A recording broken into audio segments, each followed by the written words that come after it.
You know, I was in labor for like 16 hours.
Hi, welcome back to my channel. I think so. Actually, I'll tell you. So I think this will kind of be like a different podcast video compared to like what we have been doing, because I think you haven't been on any of our episodes. So, but usually when we have like podcasts, we talk about like academics and career and things like that. So that's what our education podcast is for. So this one is not, we're not really talking about education. We will talk about it, but it's not like education centered. So this, we're thinking of making this like a different channel entirely. Oh, beautiful. Yeah, so this will be like the first video in a sense. So amazing. So you'll be, if you are watching this will be the very first video you're seeing. So my name is Gbemi, and I have a guest in the house today. Hi everybody, my name is Thandie, and thank you for having me. Oh, thank you for being here. So so I have met Thandie before, but I think I'll give you some time to like introduce yourself to know what are we doing here today. Great. My name is Thandie, and I am a mother. And I met Gbemi after my graduation. I was like, Gbemi, I really need someone to beat my face. It's a special occasion, and we kind of just hit it off. We have a lot in common. We're both moms. We're both navigating careers, and so we just decided that this would be a perfect, conversation to have. Motherhood, losing that sense of identity because you've become a mom, and how you get your glow back again after becoming a mom. So yeah. Okay, so you do have a camera facing you this way. You have yours, and then you have this one too. So okay, perfect. Yeah, yeah. So I think you said we want to go for like subs glam today. Yes. So I woke up this morning and I said, okay, let me just not look out of place. So I decided to just do something to my face. Beautiful. Thank you. So I think let's start. Great. Okay, it's going to be a lot of moving things around, so I'll give you that. Thank you. This is so cute. Okay, so I think let's start with how you got to the US. I think that we're both in the US. So and there's this story like, oh, you came here for different reasons. So I would say like, what's brought you here? I came here to further my education. Okay. So I have a background. My undergrad, I did international relations, and I majored in foreign diplomacy as well as diplomacy and politics. But after graduation, I was like, I want to do more with this, I took some time off school, and I met the love of my life, and we got married, and we had a baby shortly after. The plan was for us to be where he was, which was in South Africa for work, and then I was gonna go back to school after I gave birth, because pregnancy was hard, Gbemi. It was hard.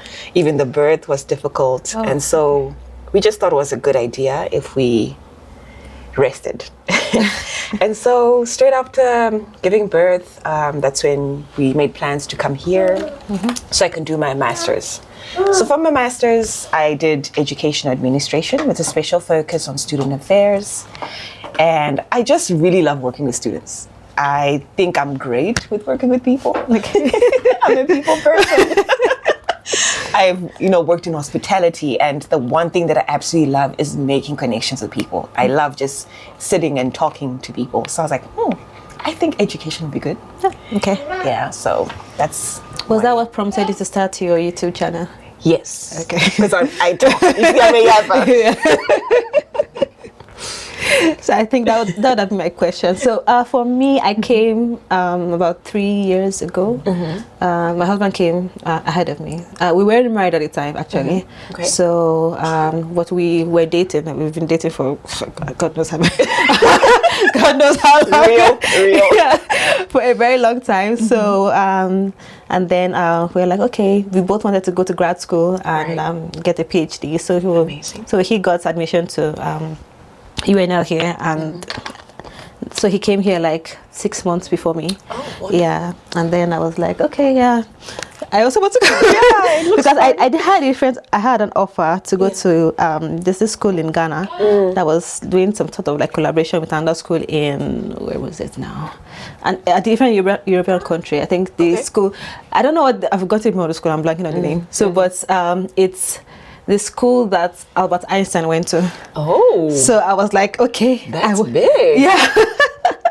So I was like, okay, let me go. But no, when he get admission, I was like, let me just come here. Like, it will make sense for me to be like back in Ghana. My husband is here. So okay, so so I decided to take up UNL's offer and come here. So you made a great choice. Because now we met, and it's beautiful. Yeah.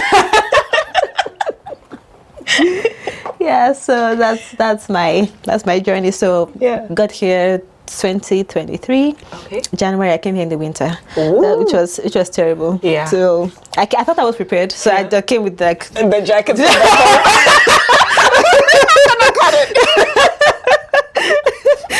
I was coming. I was like, prepared, and then I got to. So I had a layover at Chicago.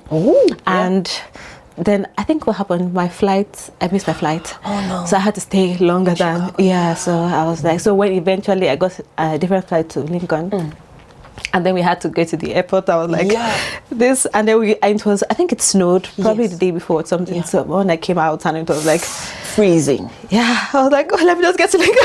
I was like, my husband is the reason I'm gonna go to there now. It's okay. Yeah, so but eventually I got here, and everything went well. How has it been for you navigating like grad school and being a mom? It's now, would I recommend it for everyone? No, for real. But like, it has its challenges, it has ups and downs, and it has its like there are some good things to it. Okay. Like grad school is challenging, so sometimes it's great to come back and have like your child making you laugh, like having a hard day, and then you come back and the child is just being silly. Like, okay, like, thank you, baby. Thank you. Yes, so I think that's really the good thing. And I also we wanted a child. Yeah. And I think I mentioned it in like a different channel, talking about my struggle with PCOS. So I did not think it was possible for me to have a child naturally. So when it happened, I was like, oh, okay. Wow. Yeah. What a great surprise from Mother Nature and God. Yeah, because I'm the only girl in my family. Wow, so my mom was concerned that, how is she? Give me grandbabies. The boys will give you, mommy. Don't worry. Yeah, so it's so it just been like, so like even when I was like from my teens, just going around different doctors trying to figure out what was going on and everything. So I think in a way I was happy because I don't get to have my period. I'm so jealous. You lie. I liked it. I was like, that's great. No period for me. Period is fun. Oh my God. Yeah. So, but my mom was like, "What do you mean you're happy about this? You should not be happy about this." I didn't tell it to my husband. Like, okay, just so you know, like I have this thing I'm dealing with. We know children are a big deal from where we come from. So like, that's true. I don't want any pressure. Right. So but he was like, it's fine. Guys are literally couple goals. When I met Gbemi, the first time I walked into their home, I'm not even joking, I said, Gbemi, you guys have got this aura. And I think I actually mentioned it after they did my makeup. I was like, when two become one, you can feel that, like in your home, like even just being around you guys, it's beautiful. Oh my God. I love you guys as a couple. That's beautiful, Gbemi, because that's usually a difficult conversation, you know? Yeah. Yeah, especially because you mentioned, you know, culturally, you have to have kids. Like when you get married, you're expected to have kids, but that's not what everybody wants sometimes. Yeah. Like I was not opposed to the idea of having children, but so just like that was happening, and I was like, okay, just let me know. Yeah. Like if children are like a thing for you, let's go our separate. Conversation. Yeah. So, but he was like, oh, God is going to come through. Yeah. I was like, are you sure? He did. I was like, God are you will show up sure? and show out. I was like, don't you have faith? You see, there's actually a Bible verse where it says like when one has got faith, when you're in union, when one has faith, it's enough for the both of you. So you see, God came through for us. That's beautiful. So when I found out I was pregnant, and I told my mom, she was like, "Oh my God, oh, mommy was happy." She was like, "Oh, but the doctor said it was not possible." But God said it's possible. So it was very exciting. And then the second one, my mom was like, so after I had my first one, my mom was like, "Don't stop." Just continue trying. That's good advice, actually. Like just keep at it. Like, don't try to stop. I was like, okay, I hear you, but don't limit God. Don't limit God. Just continue. So that's beautiful. So how was life with? I think I was watching your video. I think it was probably your last video about your husband. How he passed and everything. Yeah. So as I mentioned, we decided after we got married, we moved to South Africa because we were both Zimbabwean. So we got married at home, and then we moved to South Africa because that's where he was working.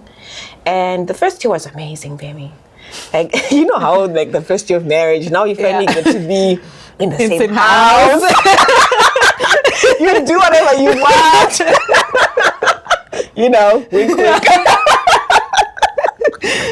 Yeah, it was really, really beautiful. It was really a time for us to both grow, I feel, because you're used to being separate, right? Just doing your own things, and you plan like, okay, we're going to see each other on Saturday because we both don't have, you know, school or work. But now it's like 24/7 together, baby.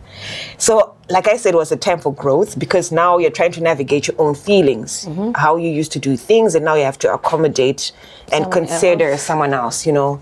So it was definitely a time for growth. Absolutely. And I'm so happy I got to share that with him. When it was so beautiful that when I found out I was pregnant, we decided that whole pregnancy and even the birth, we decided that we just wanted the two of us to be there. We have such an amazing and loving family, and any second they would have been there. But they also respected like our wishes. We're like, you know what, guys, don't come for the birth. We want to do it just the two of us. And I'm glad we did. I think my dad came because my mom and dad were already here in Lincoln. My dad came during the pregnancy because he had business to handle back home. And then he also came for my daughter's delivery because my dad was like, I'm not listening to any of that. This is my first child. And I'm glad he did, you know. You know, my daughter was sleeping then. And then my dad, when he entered the ward I was in. Because, like I told you, the pregnancy and the birth was hard. I had a C-section, lost like 3/4 of my blood. So I was very dehydrated. The first thing my dad does, he goes, Thandie, you're so dehydrated. Put some chapstick on. Where's my granddaughter? The moment he spoke, her eyes wide open. Oh, wow. I'm telling you, it was so... And since that moment, my dad and my daughter are inseparable. Wow. You know, everyone is like, Thandie, this is just your father's baby. You are just a carrier. You know, so even the fact that my husband has passed away, the fact that I've got my family and they're so supportive, so caring, you know, it makes the journey a little easier. You know, grief is, it's hard, baby. Like, it comes in waves. Some days you're like, thinking about him and you're happy and you're smiling like we are doing now. And some days you just want to cry. And that's okay, you know. But because, you know, I've got my dad, my mom, my friends, my family, I've got you to talk to about these things, it's okay.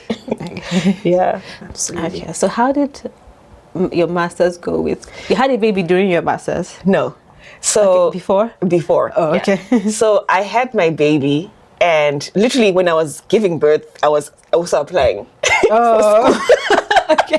So my baby was 3 months old when I received the offer letter. Okay. That, was she born here? no, or she South was Africa? born in South Africa. Okay. So we came together. Okay. When she was like, 6 months? 6, 7 months, somewhere there. Okay. The masters with a baby. Like I said, it's important to have a village, Gbemi. Because when I tell you, when we arrived here in the States, my daughter didn't have daycare yet. And you know how daycare is already expensive. Yeah. Very expensive. And I needed to go to school. I had a on-campus job. Okay. So the fact that my family, my parents were there to support me, it made it easier. My dad was with my daughter for the first 4 months of my program. Wow. At home. He would change the diapers, he would feed her. Wow. I would just come home and he would have cooked by the time I was to get home. Oh, nice. He was just like, you know what, I'll take care of the baby, you go to school. So even when I graduated, baby, I was like, this degree is really for my dad. I think for me, well, I'm still in my PhD. Yeah. So yeah, it did. Well, we would have loved like to have like our family here, like maybe my mom or but we couldn't get them here. So we're like, okay, it's just 2 of us. We have to make sure like no one is carrying the full burden of like having a child and everything. So we had to support each other through it.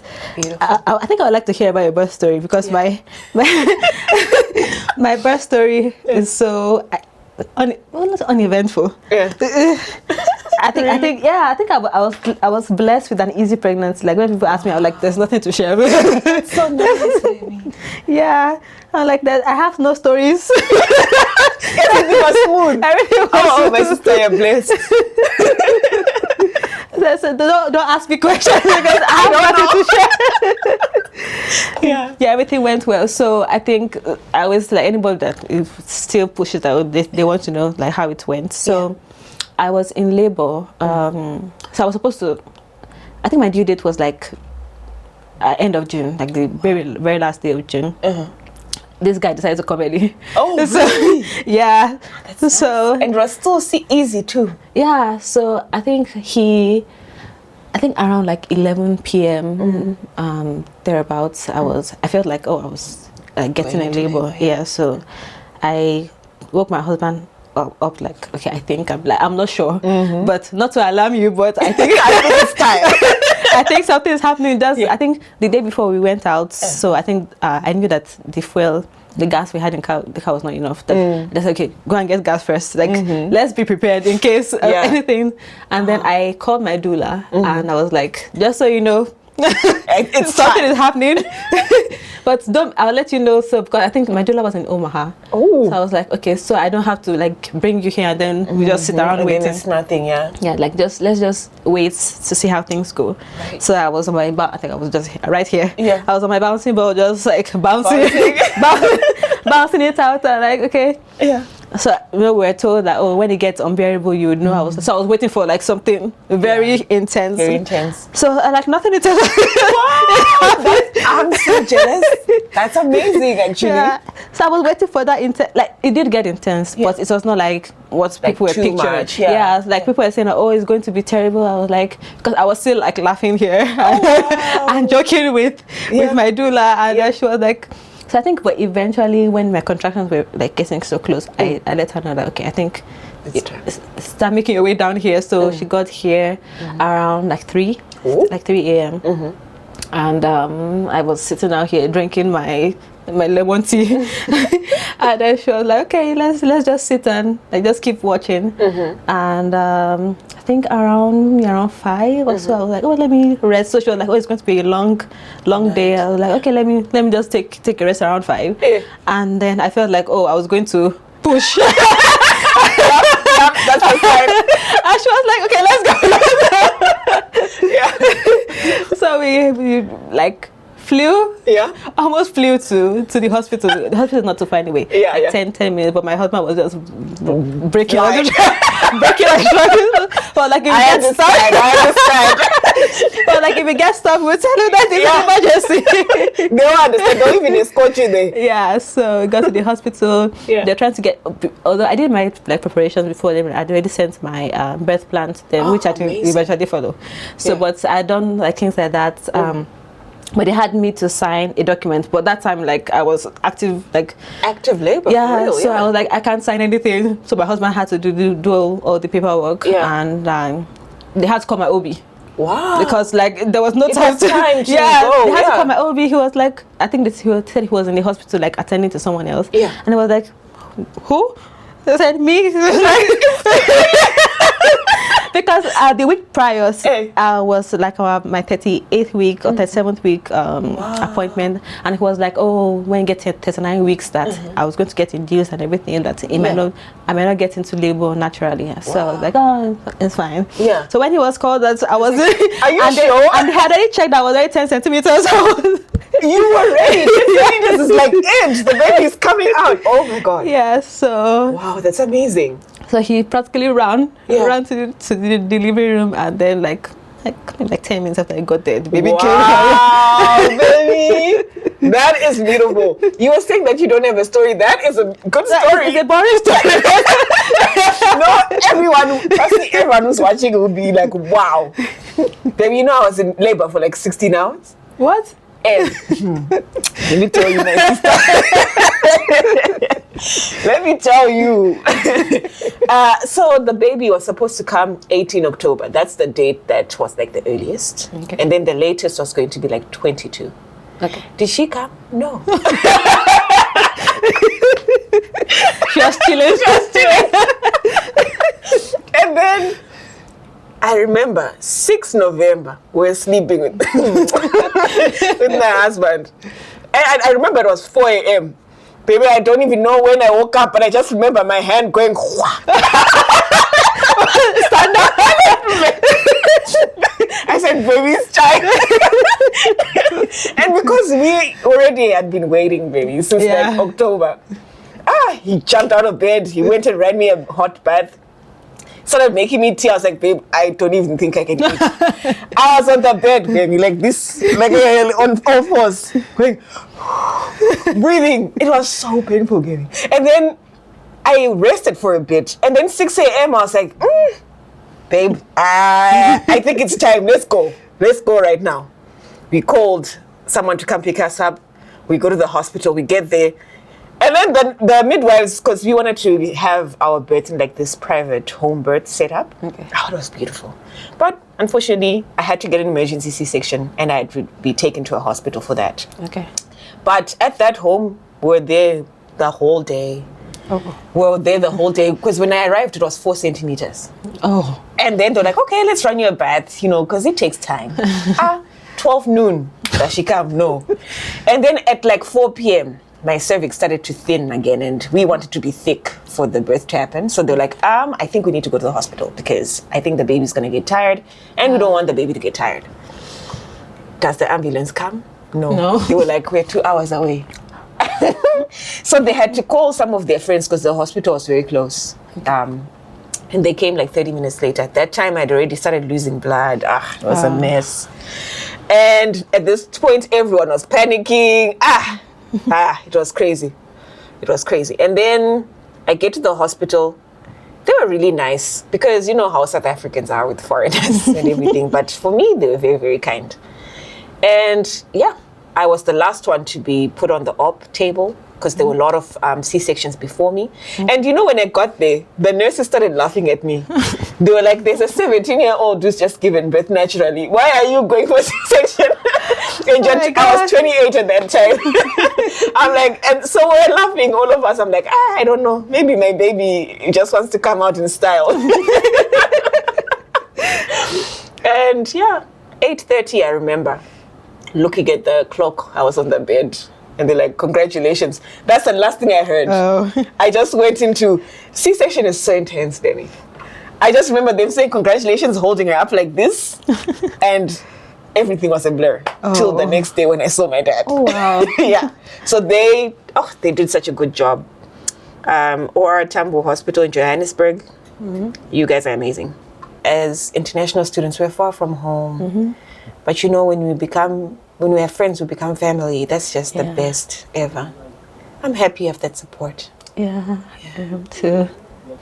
How's your PhD going?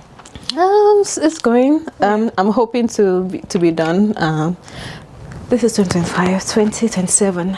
Oh, that's just now. Time flies. Yeah, it does. Wow. So, but I'm hoping not to like extend beyond what, like, I'm getting tired. Yeah, that's understandable. Yeah, so I don't want it to go beyond 27 and then we're getting 28 now. No, I don't want to. Yeah, so let's talk about your YouTube channel.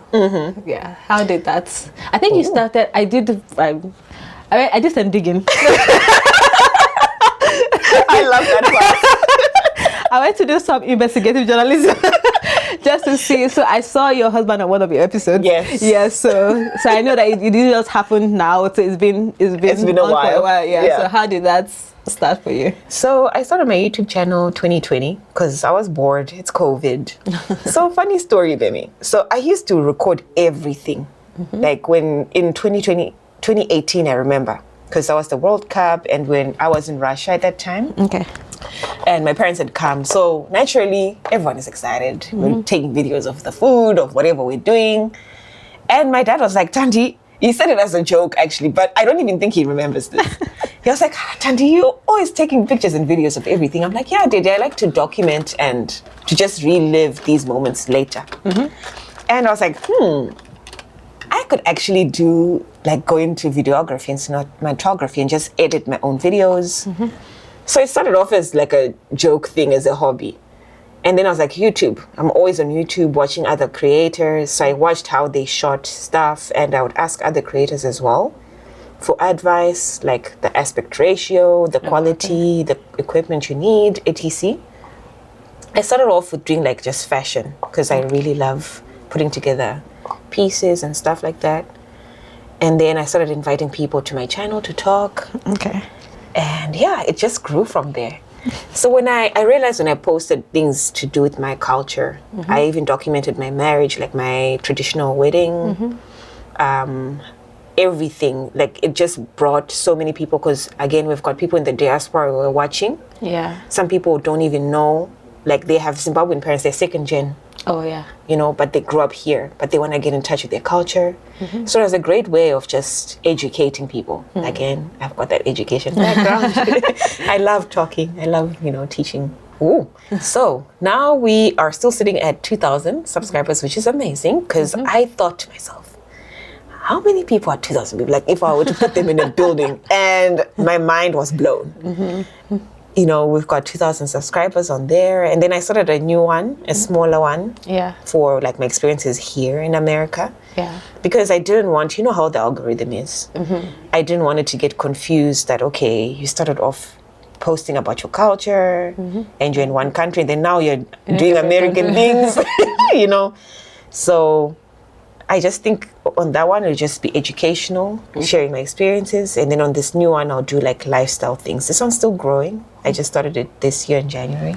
Okay. So, yeah. So I think for us, we had a startup like back in Nigeria, like an education startup, and we used to like record some like our sessions, like when we have like physical meetups, we record them. So they're like, oh, let's just put it on the channel, like do like tutorials. That's a good idea. Yeah, so that was where the whole thing started, like the whole education thing channel started. And then when we got here, my husband fell in love with the idea of photography. Yeah.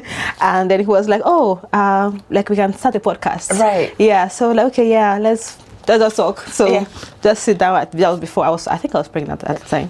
For most of the videos, like the early ones, I was pregnant all through. So let's just sit down and just talk. Like when we were done with classes, and then we just get home. Like let's sit down. So we just like talk about like career, because we kind of have like similar journeys. We both went to the same college back home, and we're classmates. So. So besides just documenting things, like how I think our very first video was like how we met, and talked about that, and how we met is hilarious. Yeah. Like we were arch enemies, turned friends. That's so sweet. Oh my God. Yeah, like I used to be, my husband used to call me raging feminist. So, that's funny. Oh my God. Yeah, because like I think I mentioned I am the only like The only girl. female child. Like so, Yeah. I was this tomboyish, this thing. You cannot tell me anything. I can do whatever I want. But yeah. So when my husband met me, and he was like, "Oh, who is this?" Who is this person? And like I'm greeting my academic was not suffering and everything. So I will tell the story again. Yeah. Of how he crossed my path. So we're classmates, and then we're in a laboratory, like doing like we're in like first year. So we're doing some like practicals in the lab and everything. So I was facing my setup. I was working. Yeah. Then he came and he was like, so, and then I had this like long braids because I really love like really long hair, bushy hair. Like if you do a style, let everyone know you've done it. Volume is I'm the same feel. Yes, so that's real. So I had done one of my classics, and he was like, why would someone that is a serious minded person be doing this? So I was like, what's wrong? What's wrong? What do you mean? So, and I used to keep my nails. They're not that long. Period. I think, let me see. I'm going to show you a picture of how like long my nails used to be. Yeah. I cut the short because my mom was like, every time we're like, why are you having these nails? Why are you? I feel like that is so sweet because you're like the only girl in the family and you're very expressive. Like you're letting your hair tell your story, your nails. That's actually amazing. Because typically people be like, these are my nails. Wow, that's amazing. So I used to like leave my nails like very long. Oh, that's nice. Yeah, and then paint it. So so let everyone know these are my natural nails, but they're short now. So that's so cool. Yeah, so my husband was like, which kind of human being does that? It's like, I'm sorry, I'm your first daddy. It's okay. So he was like, because he's from a more like conservative. And so like, oh, you're so outlandish. So I decided to go ahead and scratch him with my nails. I feel like this is the best love story I've heard. That's so funny. So I scratched him to the point that I drew blood, and then people are like, "Oh, you're so mean, you're so weak." So like, I want to show you my talent. So I was like, "Oh, you're so mean.